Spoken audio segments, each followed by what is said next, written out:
दोस्तों आज का वीडियो होने वाला है ट्रेडिंग साइकोलॉजी माइंडसेट गेम जो हर ट्रेडर को समझना चाहिए। यही आपको जो है बड़े बड़े प्रॉफिट दिलाता है और बड़े बड़े प्रॉफिट के चक्कर में ही जो है आपके छोटे छोटे लॉसेस कवर होते जाते हैं और ये सबसे अहम हिस्सा है ट्रेडिंग का, लेकिन इसको लोग हमेशा अवॉइड करते हैं। देखिए मार्केट में 80% लोग जो हैं ऐसे हैं जिनको कुछ सीखना नहीं है, बस उनको बस पैसे कमाना है। उसने इतना पैसा कमा लिया, उसने इतना पैसा कमा लिया, मैं तो इतना लगाऊंगा तो इतना तो कमा ही सकता हूँ। अगले ने जब 2 लाख रुपए लगा के 2 लाख रुपए कमा लिए तो मैं यहाँ पे 20,000 लगा के 10,000 तो कमा ही सकता हूँ। ऐसे सोच वाले लोग ज्यादा हैं। ठीक है, अब इसमें से भी दो कैटेगरी आता है। एक आता है कि कोई ऐसा इंडिकेटर मिल जाए जो मुझे हमेशा बाई या सेल का सिग्नल देता रहे और मैं यहाँ पे बाई या सेल करता रहूं और मेरा हमेशा प्रॉफिट बनता रहे, लॉस तो किसी को चाहिए ही नहीं। ठीक है, और दूसरा कैटेगरी आता है कौन, वो आता है कॉल या टिप्स वाले। उनको क्या चाहिए, उनको चाहिए कि एक कोई ज्ञानी बाबा मिल जाए जो उनको हमेशा कॉल या टिप्स देता रहे कि हाँ आज मार्केट में ये हो सकता है, आज यहाँ से ये बाई कर लेना, आज मार्केट में ये हो सकता है, आज यहाँ से सेल कर देना, और बस वो आंख बंद करके उनके पीछे पड़ जाते हैं। और यही दो चीजें जो होती है मार्केट में सबसे बड़ा लॉस का कारण बनता है। क्यों? क्योंकि आपको मार्केट के बारे में उतना नॉलेज नहीं है। आप किसी और के बताए हुए इंडिकेटर पर ट्रेड लेना शुरू कर दिए या फिर आप किसी और के बताए हुए कॉल या टिप्स पे ट्रेड लेना शुरू कर दिए। आपको वहां पे पता भी नहीं है कि हाँ वहां पे उसने बाई करने के लिए क्यों बोला। ठीक है, वहां पे ऐसा क्या चीज देखा कि इसने वहां पे बाई करने के लिए बोला, या फिर इसने इंडिकेटर वाले ने ऐसा क्या वहां पे फिट कर रखा है इंडिकेटर के अंदर कि हाँ वो बाई बता रहा है या सेल बता रहा है, वो किस बेस पे बता रहा है। आपको मतलब स्टार्टिंग में किसी को इससे मतलब है नहीं, इंडिकेटर ने बाई बोला तो बाई, बाबा जी ने बाई बोला तो बाई, बस उसके अलावा कुछ नहीं। लेकिन इन सब चीजों के चक्कर में जो है आप लोगों को बिल्कुल भी नहीं पड़ना है। ठीक है, अब बचे यहाँ पे 15 से 20% लोग। ठीक है, लेकिन इन 15 से 20% लोगों में से भी 50% लोग ऐसे हैं जिनको बस सीखना तो है लेकिन वो भी शॉर्टकट में सीखना है। ठीक है, उनको ये लंबा रास्ता बिल्कुल भी पसंद नहीं है। उनको ऐसा चाहिए कि हाँ किसी का 5 वीडियो देख लिया, सब कुछ समझ लिया और बस क्या अब हो गया, अब हम ट्रेडिंग करेंगे और पैसा बनाएंगे। लेकिन ये भी गलत है। ठीक है, ये 50% लोग 5 वीडियो या 10 वीडियो देख के सीख तो बहुत कुछ गए हैं। ठीक है, लेकिन ये सब कुछ जानते हुए भी जो है हमेशा लॉस ही करते हैं। ठीक है, अब एक एग्जांपल के थ्रू समझ लीजिए। मान लीजिए कि यहाँ पे 10वीं के बोर्ड का एग्जाम है। ठीक है, यहाँ पे एक बच्चा है जिसका नाम है राम और दूसरा बच्चा है जिसका नाम है श्याम। ठीक है, अब ये राम का क्या है, इसको शॉर्टकट चाहिए। इसको शॉर्टकट में क्या चाहिए, अब यहाँ राम जो है ये पूरे साल पढ़ाई नहीं किया है। ठीक है, श्याम जो है पूरे साल अच्छे से मन लगा कर पढ़ाई किया है। इसको क्या चाहिए कि ये क्लासरूम में जब बैठे उस जगह पे इसको चीट मिल जाए, बस कि जिसको ये देख के आराम से फटाफट कॉपी कर ले और कॉपी करके यहाँ से बाहर। लेकिन श्याम ने जो है पूरे साल मेहनत करके पढ़ाई की है और ये अपने पढ़ाई के दम पे जो है यहाँ पे एग्जाम क्लियर करने आया है और यहाँ पे एग्जाम देता भी है। ठीक है, अब यहाँ पे रिजल्ट आता है एग्जाम का। यहाँ पे एग्जाम के रिजल्ट में जो है यहाँ पे राम जो है, ये हो गया राम, ये आता है फर्स्ट डिवीजन से पास। लेकिन श्याम जो है यहाँ पे आता है सेकेंड डिवीजन से पास। ठीक है, ये राम जो कि सब कुछ कॉपी करके लिखा था ये फर्स्ट डिवीजन से पास हो जाता है, लेकिन श्याम जो है यहाँ पे सब कुछ खुद के दम पे लिखा था तो ये सेकेंड डिवीजन से पास आ जाता है। अब मान के चलिए कल के डेट में अगर कहीं जॉब के लिए यहाँ पे इंटरव्यू देना हो तो यहाँ पे राम वहाँ पे अच्छा से इंटरव्यू दे पाएगा या फिर श्याम अच्छे से इंटरव्यू दे पाएगा। भले ही राम को यहाँ पे फर्स्ट डिवीजन आया है लेकिन इसको पता तो कुछ नहीं है, इसने तो बस चीट के दम पे ही किया ना। लेकिन यहाँ श्याम भले ही सेकेंड डिवीजन आया है लेकिन इसको नॉलेज पूरा है। तो यहाँ पे जो है विनर अगर होगा यहाँ जॉब के लिए या किसी और काम के लिए जहाँ पे इसके एजुकेशन की जरूरत होगी वहां पे हमेशा श्याम ही फर्स्ट आएगा, ना कि राम आएगा। जबकि इसके पास डिग्री फर्स्ट डिवीजन का है लेकिन फर्स्ट हमेशा श्याम ही आएगा। ठीक है, क्यों? क्योंकि इसके पास में नॉलेज है। तो वैसे ही होते हैं जो बाकी के 20% लोग हैं उसमें से 50% लोग जो हैं उनको बस शॉर्टकट चाहिए कि हाँ बस 5 वीडियो देख लिया, 3 वीडियो देख लिया या 10 वीडियो देख लिया, बस उससे बहुत कुछ सीख गया, अब आगे बस क्या, बस सीधे बाई करना है और पैसे कमाना है। लेकिन बाकी के जो 50% लोग हैं वो जो है प्रॉपर तरीके से सीखना चाहते हैं, समझना चाहते हैं। अभी आप लोग जो हैं इतने सारे लोग हैं अभी क्लासेस में, आप में से भी कितने सारे लोग ऐसे होंगे कि सर बस अपना स्ट्रेटजी दे दीजिए और जो है बस कल से मैं एग्जीक्यूट करूं और बस पैसे कमाऊं। अपना स्ट्रेटजी दे दीजिए, मैं कल से एग्जीक्यूट करूं और बस पैसे कमाऊं। लेकिन मैं अगर चाहता तो एक साथ ही आपको 8-10 वीडियो कोर्स में अपलोड कर देता, आप बस देख लेते, समझ लेते, सीख लेते, खुश हो जाते। लेकिन वो किसी काम का नहीं होता, इसीलिए मैं पार्ट बाई पार्ट वीडियो लेके आ रहा हूँ आपको हर वीक जो है एक टास्क दिया जाएगा, उस टास्क को आपको पूरा करना है पूरे वीक में। उसके बाद फिर नेक्स्ट क्लास होगा, फिर नेक्स्ट क्लास में भी आपको कुछ ना कुछ टास्क दिया जाएगा, उसको पूरा करना है। क्यों? क्योंकि ये जो टास्क मैं आपको बताऊंगा इससे जो है आपका कहीं ना कहीं साइकोलॉजी स्ट्रांग होगा। ठीक है, अब मान लीजिए मैं यहाँ पे बस फिर सिर्फ साइकोलॉजी का यहाँ पे क्लास आपको दे के छोड़ दूं कि हाँ यहाँ पे आपको बाई करना है, बाई करने के बाद में आपको या तो एसएल के लिए रुकना है, या तो टारगेट के लिए रुकना है, या फिर कुछ और चीजें, या फिर आपका स्ट्रेटजी ये है, इस स्ट्रेटजी में ऐसे एसएल लगाना है और यहाँ तक टारगेट रखना है, ये करना है, वो करना है, तो क्या आप उस चीज को फॉलो कर लोगे? नहीं कर पाओगे। इस चीज को फॉलो करने के लिए आपके पास में हिम्मत कहां से आएगा, आपको कॉन्फिडेंस कहां से मिलेगा, वो चीज मैं बताऊंगा अगले जो टास्क दूंगा उसमें। ठीक है, देखिए ये राइटिंग के ऊपर मत जाइएगा। ये राइटिंग अभी मान लीजिए पेन तो आ गया है, लेकिन पेन उतने अच्छे से चलाने नहीं आ रहा है। बस जो मैं समझाने का कोशिश कर रहा हूँ वो समझिएगा। ठीक है, आप लोगों को यहाँ पे राम नहीं बनना है, आप लोगों को यहाँ पे श्याम बनना है। यहाँ पे सब कुछ खुद से प्रैक्टिस करके सीखना है, सब कुछ खुद से अप्लाई करके सीखना है, ना कि यहाँ पे बस चीट कर लेना है या फिर दो स्ट्रेटजी सीख के बस मार्केट का महान बन जाना है। देखिए यहाँ पे बताने के लिए मैं सब चीज बताऊंगा। ठीक है, हर एक चीज आपको एक एक चीज बताऊंगा, लेकिन उसको कहीं ना कहीं आपको खुद से ही प्रैक्टिस करना होगा, खुद से ही अपने ट्रेडिंग स्किल में ऐड करना होगा, तभी जाके आपके लिए यहाँ पे एक परफेक्ट सेटअप बनेगा, तभी जाके आपको यहाँ पे कॉन्फिडेंस आएगा। क्योंकि जब जिस टाइम पे आप ट्रेड करोगे उस टाइम पे मैं आपका यहाँ पे हाथ पकड़ के तो यहाँ पे बाई या सेल नहीं करवाऊंगा ना, या फिर वहां पे एसएल तक के लिए आपको रुकने के लिए मैं नहीं बोलूंगा ना। उस जगह पे आप अकेले होंगे, मैं तो यहाँ पे चार चीजें समझा दूंगा, उसके बाद में आप ट्रेड करने लग जाओगे, लेकिन उस जगह पे आप अकेले होगे, वहां पे मैं कुछ कहने नहीं आ रहा हूँ आपसे। ठीक है, इसीलिए जो है ये क्लासेस जितने भी हैं इन सबको जो है अलग अलग पार्ट में डिवाइड किया गया है। हर एक क्लासेस के बाद में आपको टास्क दिया जाएगा, उस टास्क को अपना खुद से पूरा करना है। उसके बाद में आपको देखना है कि हाँ आपके अंदर कॉन्फिडेंस बिल्ड हो रहा है या नहीं हो रहा है। ठीक है, और इसीलिए इस कोर्स को कंप्लीट करने के लिए मैंने आपसे 2 मंथ्स का टाइम मांगा है।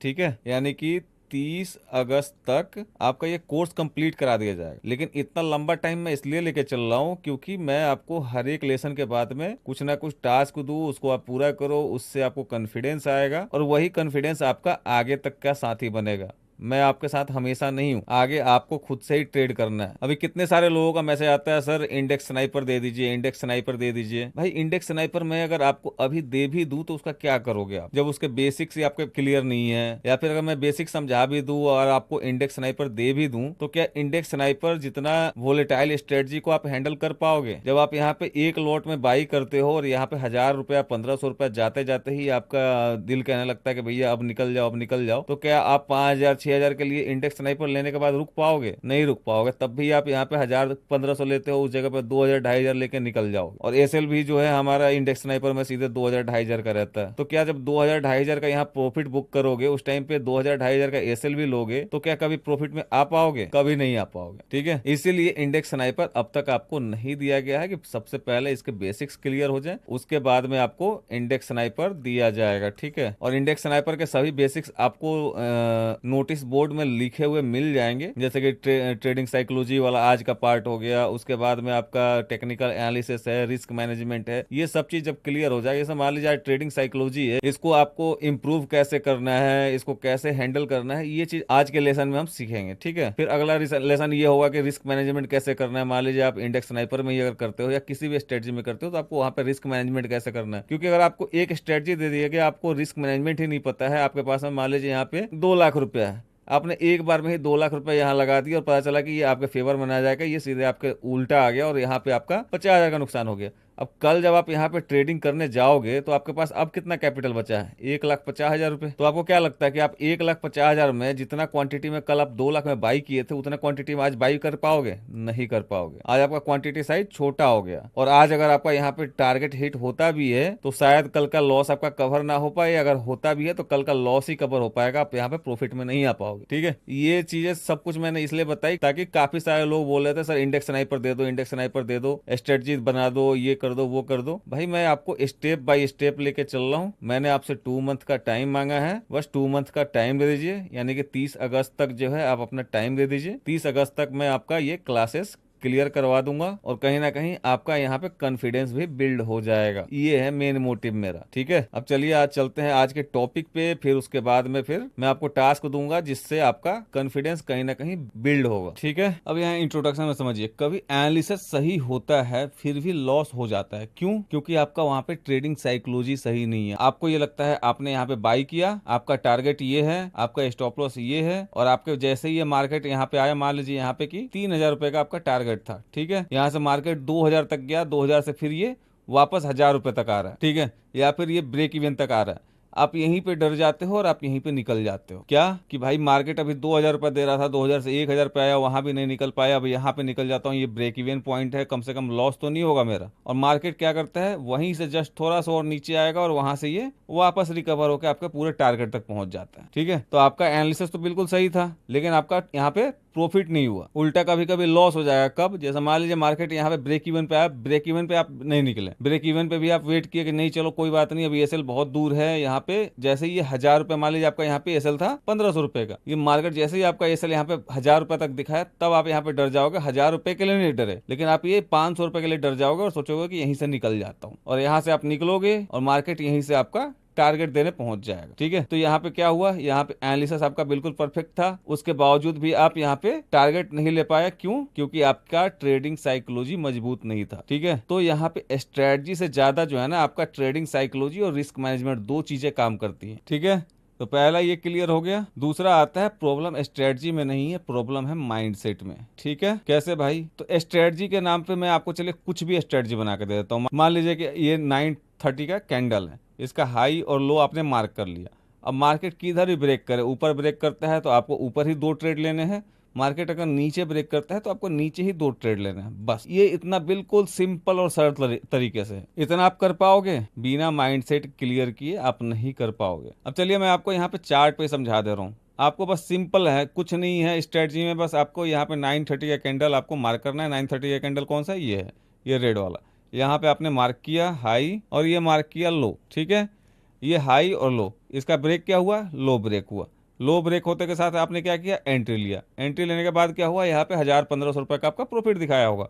यहाँ पे मान लिया हमने कि 1,500 रुपए का आपका एसएल था। ठीक है, तो यहाँ पे 1,000-1,500 का प्रॉफिट दिखाया। उसके बाद में जैसे ये ब्रेक इवन में पहुंचा, या तो आप डर जाएंगे यहीं से निकल जाएंगे, या फिर ये जैसे ही आपका 1,500 का एसएल था, ये 1,000 रुपए का एसएल तो डेफिनेटली दिखाया होगा। ठीक है, यहाँ तक 1,300-1,400 तक भी पहुंच गया होगा। ठीक है, आप या तो यहीं डर के निकल जाएंगे। क्यों? क्योंकि आपको भरोसा ही नहीं होगा, आपको ये लगेगा भैया 1,000 में यहाँ पे काम चल रहा है तो मैं यहाँ पे 1,500 तक के लिए क्यों रुकूं। और फिर क्या हुआ? सेकेंड हाफ में मार्केट ने क्या किया? 11-12 बजे के आसपास आपका टारगेट यहाँ पे पूरा दिया। ठीक है, तो यहाँ पे आपका एनालिसिस सही था, आपका स्ट्रेटजी सही बोल रहा था, उसके बावजूद भी आपका यहाँ पे क्या हुआ? लॉस आपने बुक किया, या फिर आप यहाँ पे ब्रेक इवन पे निकल गए, जबकि आज आपको यहाँ पे प्रॉफिट होना था। ठीक है, अब ये एक दिन करने से कोई फायदा नहीं है। चलिए एक दिन और पीछे चलते हैं। 930 का कैंडल कौन सा है? ये है। ठीक है, इसका आपने हाई और लो दोनों मार्क किया। उसके बाद में क्या हुआ? मार्केट ने आपको टारगेट दिया। चलिए अब उसके एक दिन पीछे चलते हैं। 930 का कैंडल कौन सा है? ये रेड वाला। ठीक है, इसका हाई आपने मार्क किया और इसका लो आपने मार्क। ठीक है, ये है 930 का कैंडल। इस दिन क्या हुआ? मार्केट ने आपको टारगेट दिया।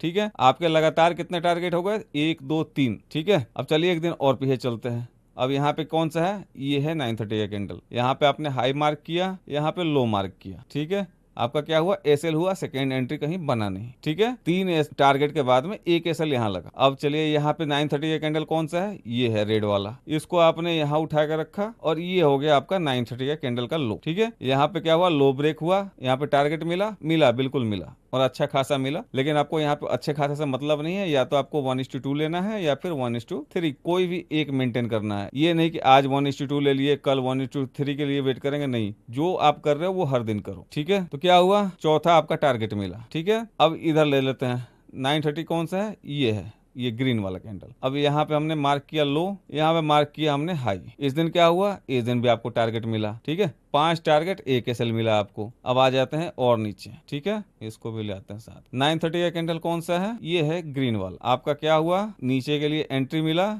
आपका यहाँ पे 1 एसएल गया। ठीक है, हमने बोला था यहाँ पे 2 ट्रेड लेना है, तो फर्स्ट ट्रेड ये हो गया। ठीक है, सेकेंड ट्रेड में ये हो गया। अब ये सेकेंड ट्रेड में क्या आपको टारगेट मिला है? 1 मिनट चेक कर लेते हैं। 930, ये है 35 30। ठीक है, मेरे ख्याल से नहीं मिला होगा, लेकिन फिर भी एक बार हम देख लेते हैं। यहाँ पे है 38, 40 पॉइंट मान लेते हैं। 80 पॉइंट का हमारा टारगेट नहीं मिला है। ठीक है, तो चलिए अब और आगे चलते हैं। यहाँ पे 930 का कैंडल कौन सा है, ये है। इसका हाई और लो हमने मार्क कर लिया, ठीक है। उसके बाद में क्या हुआ, टारगेट मिला, मिला। अब कौन सा है जी 930 का कैंडल, ये है। इस दिन क्या हुआ, आपका एसएल गया, ठीक है। लेकिन अगर बाई चांस ये रहा 935, 930 का कैंडल ये है, नहीं, आपको यहाँ भी टारगेट मिला है, ठीक है। ये है 930 का कैंडल ग्रीन वाला। इस दिन आपको 1:2 मिला, बिल्कुल मिला, ठीक है। सेकेंड ट्रेड अगर आप लिए होंगे तो सेकेंड ट्रेड में आपका यहाँ पे एसएल गया होगा, ठीक है। उसके बाद में ये चले आए नीचे। अब यहाँ पे कौन सा है, ये है 930 का कैंडल। इस दिन आपका एक एसएल हिट हुआ, दोबारा कोई ट्रेड मिला ही नहीं, ठीक है। ये बहुत ही बेसिक सी स्ट्रेटजी है, ठीक है। इस पे आपको भरोसा नहीं होगा, लेकिन ये अच्छे से काम करती हैं। और स्ट्रेटजी कोई सा भी हो, आप मार्केट में कोई सा भी स्ट्रेटजी उठा लो, कोई सा भी कैंडल उठा लो, कितने बजे का भी कैंडल उठा लो, जिस टाइम पे मार्केट में यहाँ वॉलेटिलिटी होता है, यानी कि या तो फर्स्ट हाफ में कोई सा भी उठा लो, या फिर सेकेंड हाफ में, यानी कि 9:15 के बाद से 11 बजे तक का देख लो, और उधर 2 बजे से लेके 3 बजे तक का कैंडल देख लो, ठीक है। हर एक जगह आपको हर एक स्ट्रेटजी काम करता है, लेकिन होता क्या है कि आपको यहाँ पे सिंपल और सीधे चीजों पे कभी भरोसा ही नहीं होगा। आपको ये लगेगा मार्केट इतना आसानी से कैसे पैसा दे सकता है, ठीक है। और चेक कर ले और देख लेते हैं 930 कौन सा है जी, ये है ग्रीन वाला। यहाँ पे क्या हुआ, यहाँ भी आपको टारगेट ही मिला है, ठीक है। उसके और पीछे चलते हैं, इसमें कौन सा है 930, ये रहा। इस दिन क्या हुआ, आपका एक एसएल गया, ठीक है। सेकेंड हाफ में आपको ट्रेड ही नहीं करना है, या फिर अगर आप करते भी हैं तो यहाँ पे 2 एसएल गया, मान लिया हमने, ठीक है। उसके पहले कौन सा है 930 का कैंडल, ये है। इस दिन आपका एक एसएल गया, आपका कोई टारगेट नहीं मिला। देखिए कोई भी स्ट्रेटजी है उसका ऐसा नहीं है कि हर दिन आपको टारगेट ही देगा, टारगेट ही देगा। हो सकता है कि आपको 2 दिन, 3 दिन, 4 दिन तक लगातार एसएल दे दे, लेकिन उसके बाद ये भी हो सकता है कि आपको 4 दिन, 5 दिन, 6 दिन तक आपका टारगेट देता रहे, ठीक है। पीछे हमने देखा था कि लगातार 2 दिन, 3 दिन आपका टारगेट यहाँ पे हिट हुआ, ठीक है। तो यहाँ पे 2 दिन, 3 दिन आपका एसएल भी जा सकता है, लेकिन होता क्या है, यहीं पे हमारा माइंडसेट खराब होता है। क्यों, क्योंकि हमारे माइंड को जो है हमेशा प्रॉफिट ही चाहिए, उसको यहाँ पे लॉस नहीं देखना चाहिए। लेकिन ये ट्रेडिंग है, यहाँ पे प्रॉफिट भी होगा, लॉस भी होगा, बस आपको प्रॉफिट बड़े बड़े करने हैं, लॉसेस छोटे छोटे करने हैं। प्रॉब्लम स्ट्रेटजी में नहीं है, माइंडसेट में है, ठीक है। इस वीडियो में समझेंगे ट्रेडिंग के वक्त दिमाग का गेम क्या होता है, ठीक है। अब अगला ये आता है, रियल इनेमी कौन है, अपना दिमाग, यानी कि आपका दिमाग ही आपका दुश्मन है। कैसे, ट्रेडिंग में मार्केट से ज्यादा इमोशन से फाइट होती है। कैसा इमोशन, अब चलिए इस चीज को समझते हैं, ठीक है। मान लीजिए कि आपने यहाँ पे बाई किया, ठीक है। आपको लगा कि हाँ मार्केट यहाँ से ऊपर जाएगा, आपने बाई किया, मार्केट थोड़ा बहुत ऊपर गया भी, ठीक है। अब ये मार्केट यहाँ पे क्या हुआ, नीचे आना शुरू कर दिया, नीचे आना शुरू कर दिया, और आप जो है मान लीजिए कि स्टॉप लॉस और टारगेट को फॉलो करते हैं। लेकिन उस दिन क्या होगा कि उस दिन आपका दिमाग ये कहेगा भैया यहाँ पे स्टॉप लॉस रखे हो, ये स्टॉप लॉस मार्केट हिट करके फिर वापस भाग जाएगा। क्यों, क्योंकि आपको यहाँ पे दिखने लगेगा कि नीचे जो है ना, थोड़ा सा और नीचे जाने पे ये सपोर्ट है दूसरा, ठीक है। तो आपका जो ये स्टॉप लॉस था, इसको आप हटा के या तो इसके नीचे ले आओगे, या फिर इसको हटा ही दोगे कि मार्केट क्या पता हमारा स्टॉप लॉस बस खाली खाए, यानी कि हिट करे, उसके बाद में ये ऊपर चला जाए। लेकिन होगा क्या कि मार्केट इस वाले सपोर्ट को भी नहीं मानेगा, और उस दिन वो नीचे जाता ही जाएगा, और आपको नया नया सपोर्ट दिखता ही जाएगा, वो नीचे जाता ही जाएगा, और आपको नया नया सपोर्ट दिखता ही जाएगा। कभी आपको ट्रेंड लाइन दिखेगा कि हाँ यहाँ ट्रेंड लाइन है, यहाँ से मार्केट सपोर्ट लेके ऊपर जाएगा। कभी आपको दिखेगा कि हाँ यहाँ पे एक पहले का सपोर्ट है, वहां पे से मार्केट वापस जाएगा। लेकिन वही एक दिन ऐसा होता है जिस दिन मार्केट किसी भी चीज को नहीं मानता है और आपका कैपिटल 0 हो जाता है, ठीक है। तो इसीलिए आपको किसी भी ट्रेड में, चाहे आपने बाई किया हो या सेल किया हो, उससे आपको इमोशनली नहीं जुड़ना है। अगर आपका एसएल आया तो आया, यानी कि एसएल आया तो आपको यहाँ पे एसएल लेना है। अगर आपका टारगेट आया तो आपको ना टारगेट लेना है, ना ही बीच में टारगेट छोड़िए, ना ही बीच में एसएल छोड़िए।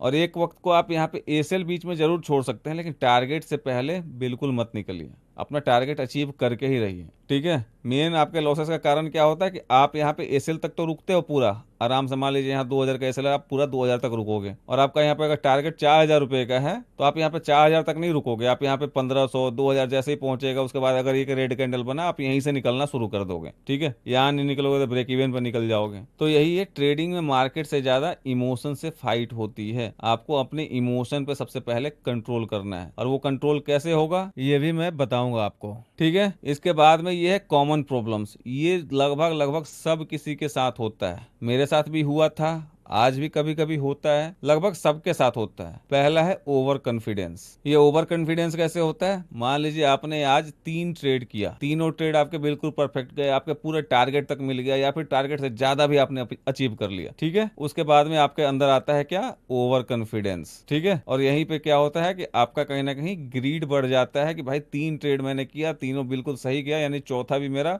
बिल्कुल परफेक्ट जाएगा। अब आप क्या करोगे? आप जहां पे 1 लॉट से ट्रेड कर रहे थे, 2 लॉट से ट्रेड कर रहे थे, उस जगह पे सीधे जितना कैपिटल है, मान लीजिए आपका 4 लॉट के लायक कैपिटल है या 5 लॉट के लायक कैपिटल है, आप पूरा का पूरा कैपिटल लगा के वहां पे ट्रेड कर दोगे ओवर कॉन्फिडेंस में। और उसके बाद होता क्या है, और बाई चांस ये ट्रेड गलत हो गया तो आपका यही एक ट्रेड जो है बहुत बड़ा लॉस दे देगा। क्यों? क्योंकि आप इसमें प्रॉफिट के लिए तो बहुत बड़ा नहीं रुक पाते। आप इसमें मान लीजिए आप पहले 1 लॉट से ट्रेड किए थे, अब की बार आपने 5 लॉट से ट्रेड प्लेस कर दिया। पहले 1 लॉट में जो है आपका 2000 का प्रॉफिट था, ठीक है। तो ये 5 लॉट में भी आप 2000 से 3000, इससे ज्यादा का आप एक्सपेक्ट नहीं कर रहे होंगे। आप यही सोच रहे होंगे 5 लॉट से भी किया है, यहाँ पे 3000 रुपया लेके फटाफट निकल जाऊंगा। लेकिन यहीं पे मार्केट अगर पलट जाता है, आपके अगेंस्ट आता है, तो आपकी एसएल लेने की कैपेसिटी खत्म हो जाती है। यानी कि आप यहाँ पे 1 लॉट में जो है, जहां मान लीजिए 1000 रुपए का एसएल रखते थे, अब ये 5 लॉट जो है उतना ही अगर पॉइंट मूव कर गया तो आपको यहाँ पे दिखेगा 5000 रुपए का लॉस। और जैसे ये 5000 का लॉस दिखेगा ना, फिर आपका दिमाग काम करना बंद कर देगा, बिल्कुल स्टक पड़ जाएगा। और फिर आप यहाँ पे होप में बैठ जाओगे कि भैया एक बार रिकवर हो जाता मैं निकल जाऊंगा। और ये 5000 रुपया धीरे धीरे बढ़ते बढ़ते बढ़ते बढ़ते कब 10,000 हो जाएगा, कब 15,000 हो जाएगा, आपको पता भी नहीं चलेगा। और लास्ट में क्या होगा, आपका आधा से ज्यादा कैपिटल साफ हो जाएगा, ठीक है। तो यही है ओवर कॉन्फिडेंस। तो आपको अपने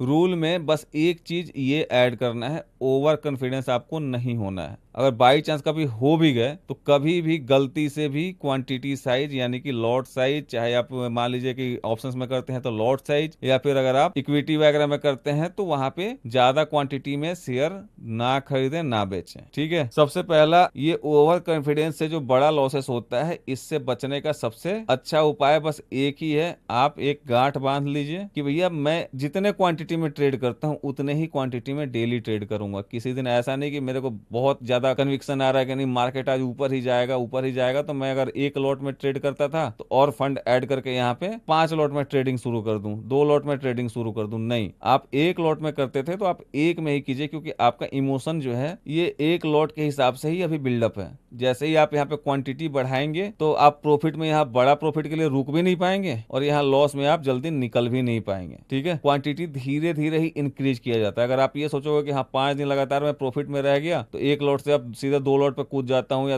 1 लॉट से सीधे 5 लॉट पे कूद जाता हूँ, तो वही सबसे बड़ा कारण आपका बनेगा कैपिटल खत्म होने का। कम से कम सेम क्वांटिटी पे मिनिमम आप 2 से 3 महीना ट्रेड कीजिए। जैसे अगर 1 लॉट में आप ट्रेड करते हो तो उसमें कम से कम 3 महीने तक आप प्रैक्टिस करो, फिर जाके जो है 1 से 2 लॉट पे जाओ। ऐसा नहीं कि सीधे 1 से 5 पे कूद गए, 5 से 10 पे कूद गए, नहीं, आपको एक एक करके बढ़ाना है, ठीक है। तो ये ओवर कॉन्फिडेंस जो है आप कभी ना कभी होते ही रहोगे जब तक आप मार्केट में हो। लेकिन इससे जो है बड़ा लॉसेस ना हो, उससे बचने का सबसे बड़ा उपाय है अपना क्वांटिटी साइज कभी बड़ा मत करो। अगर आपको बहुत ही ज्यादा कन्विक्शन आ रहा है, कोई दिक्कत नहीं, आप 1 लॉट में ट्रेड करते थे, एक ही लॉट में ट्रेड करो। अगर आपको ज्यादा ही कन्विक्शन है तो टारगेट बड़ा कर लो, लेकिन ये 1 से 2 भी मत करो, 5 तो दूर की बात है, ठीक है। अब आता है FOMO, fear of missing out. मान लीजिए कि मार्केट यहाँ से मूव कर रहा है, फिर यहाँ पे कंसोलिडेट कर रहा है, उसके बाद में ब्रेकआउट दे रहा है, उस जगह पे आप वहां पे देख रहे थे लेकिन आप यहाँ पे ट्रेड लिए नहीं, मार्केट काफी आगे निकल गया, ठीक है। उसके बाद में आपके साथ क्या होगा, ये फोमो होगा,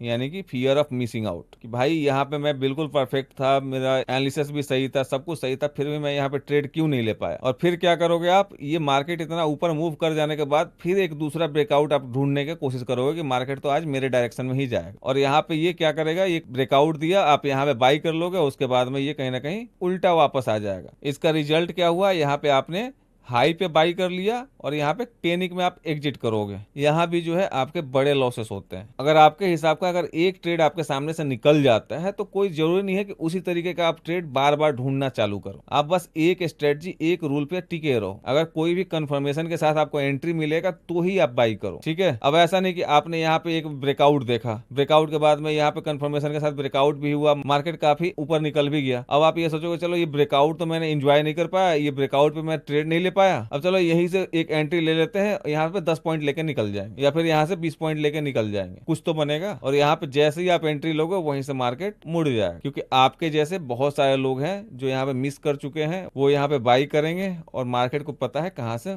वापस मुड़ना है। तो कभी भी फोमो में आपको एंट्री नहीं करना है तो नहीं करना है, ये भी आप गांठ बांध लीजिए। अगर आपका एक ट्रेड मिस हो गया कोई दिक्कत नहीं है, कल दूसरा ट्रेड मिलेगा उसमें ट्रेड करेंगे। ये नहीं कि कहीं भी एंट्री मार लिए। आप हमेशा मार्केट को अपने प्राइस पे आने का वेट कीजिए, ठीक है। जैसे आप देखते होंगे कि मार्केट अगर ऊपर रहता है तो मैं यहाँ पे कभी भी अपना ऑर्डर एग्जीक्यूट नहीं करता, उसको नीचे आने देता हूँ अपने लेवल तक। अगर लेवल तक आता है तो ठीक, अदरवाइज उसको छोड़ो, फिर दूसरा देखेंगे, ठीक है। अब आता है फियर ऑफ लूजिंग। ये भी बहुत बड़ा कारण बनता है आपके बड़े बड़े लॉसेस के। इसमें क्या होता है, आपने यहाँ पे बाई किया, मार्केट थोड़ा सा ऊपर गया, नीचे आके आपका एसएल हिट कर दिया, उसके बाद में वापस चला गया, ठीक है। दोबारा आपने ट्रेड लिया, फिर वही सेम कहानी रिपीट हुआ, मार्केट थोड़ा सा ऊपर गया, आपका एसएल लिया, फिर आपका फेवर में चला गया, ऊपर चला गया। तीसरे बार भी आपने एंट्री लिया, हो सकता है कि मार्केट थोड़ा सा ऊपर गया लेकिन आपके एसएल के पास नहीं आया, उसके बाद भी आप यहाँ पे निकल गए। क्यों? क्योंकि आपका यहाँ पे दो एसएल जा चुका है, उसके बाद में फिर मार्केट ऊपर चला गया। फिर आप सोचोगे क्या कि भाई अब जो है ना मैं ट्रेड तो लूंगा, क्यों? क्योंकि यहाँ पे जब भी मैं ट्रेड लेता हूँ मेरा ये ट्रेड बिल्कुल मेरे फेवर में जाता है, ठीक है। लेकिन एक चीज क्या होता है कि जब भी आप ट्रेड लेते हो मार्केट आपका एसएल खाता है, तब आपके फेवर में जाता है। तो इस बार आप सोचोगे कि भैया ट्रेड तो लूंगा मैं, लेकिन यहाँ पे एसएल ही नहीं लगाऊंगा मैं, और आप कई बार ऐसा कर भी देते हो, ठीक है। जो लोग बिल्कुल ही बिगिनर होंगे उनके साथ अभी ये हुआ नहीं होगा, लेकिन आगे हो सकता है, इसीलिए मैं आपको बता रहा हूं ताकि आगे सतर्क रहें, ठीक है। और जो लोग थोड़ा बहुत एक्सपीरियंस होंगे, जिनका 2 साल 3 साल का एक्सपीरियंस होगा, उनके साथ ये कई बार हो चुका होगा। और इसका रिजल्ट क्या होता है, जब भी आप ये फियर ऑफ लूजिंग में ट्रेड लेते हो, यानी कि आप यहाँ पे ट्रेड ले लिए और यहाँ पे एसएल ही नहीं लगाओगे कि भैया ये बार बार मेरा एसएल खा के भाग जाता है, उसका रिजल्ट ये होगा, बाई चांस आपने यहाँ पे ट्रेड लिया, ट्रेड लेने के बाद में ये आया भी आपका एसएल के पास में आया जहां पे आपका एसएल होना चाहिए, और यहाँ से आपको एक टारगेट दे भी दिया, तो कोई जरूरी नहीं है कि आप यहाँ पे टारगेट तक रुके होंगे, आप यहाँ पे कहीं भी बीच में निकल गए होंगे। और इस बार आप बिल्कुल खुश हो, अरे यार मेरा यहाँ पे एसएल नहीं लगा, क्यों? क्योंकि मैंने आज एसएल नहीं लगाया था। लेकिन नेक्स्ट डे क्या होगा कि आप यहाँ पे एसएल नहीं लगाओगे, मार्केट नीचे जाता जाएगा, आपको सपोर्ट दिखता जाएगा, मार्केट नीचे जाता जाएगा, आपको सपोर्ट दिखता जाएगा, मार्केट नीचे जाता जाएगा, आपको सपोर्ट दिखता जाएगा, और लास्ट में पता चलेगा मार्केट क्लोज हो गया और आपका कैपिटल जो है 75% 80% साफ हो चुका है, ठीक है। तो फियर ऑफ लूजिंग में क्या होता है कि एक ट्रेड अगर गलत हुआ तो आपका कैपिटल साफ। इसीलिए आपको फियर ऑफ लूजिंग से बचने के लिए आपको हमेशा अपना एसएल मेंटेन करके चलना है, वो भी मन में नहीं, क्योंकि मन वाला एसएल जो है ना वो कहीं ना कहीं धीरे धीरे बढ़ता ही जाता है, बढ़ता ही जाता है। क्यों? क्योंकि मन वाले एसएल में क्या होता है कि आप यहाँ पे सोचोगे कि ये मेरा एसएल है, और मार्केट यहाँ पे आपके मुताबिक 2-4 पैटर्न बना दिया, तो आप सोचोगे कि मार्केट तो मेरे फेवर में ही जा रहा है, मार्केट मेरे हिसाब से ही चल रहा है। उसके बाद में फिर ये डिप मारेगा तो आप यहाँ पे निकल नहीं पाओगे। क्यों? क्योंकि आपको लगेगा कि मार्केट मेरे हिसाब से चल रहा था, तो यहाँ पे एक सपोर्ट दिख जाएगा आपको यहाँ से आप, और आप सोचने लगोगे कि यहीं से मार्केट रिकवर हो जाएगा। और इसमें जो होता है ना, कभी कभी आप ये बहुत बड़ा गलती कर देते हो कि आप यहाँ पे एवरेजिंग कर लेते हो, और एवरेजिंग करते ही मार्केट थोड़ा सा ऊपर गया फिर नीचे आया और आपका यहाँ पे डबल लॉसेस हो जाएंगे। इसीलिए फियर ऑफ लूजिंग से बचने के लिए हमेशा अपना एसएल टाइट रखिए। एसएल कभी भी नीचे की तरफ ट्रेल मत कीजिए, ऊपर की तरफ भले ही ट्रेल कर सकते हैं लेकिन नीचे की तरफ ट्रेल मत कीजिए, यानी कि अपना एसएल कभी भी बढ़ाइए मत, बढ़ाना है तो टारगेट बढ़ाइए। अब ये वीडियो बहुत ही ज्यादा लंबा हो गया, इसलिए इसको 2 पार्ट में कर दिया है। ये है पार्ट 1 और पार्ट 2 जो है इसके बाद में आपको मिल जाएगा।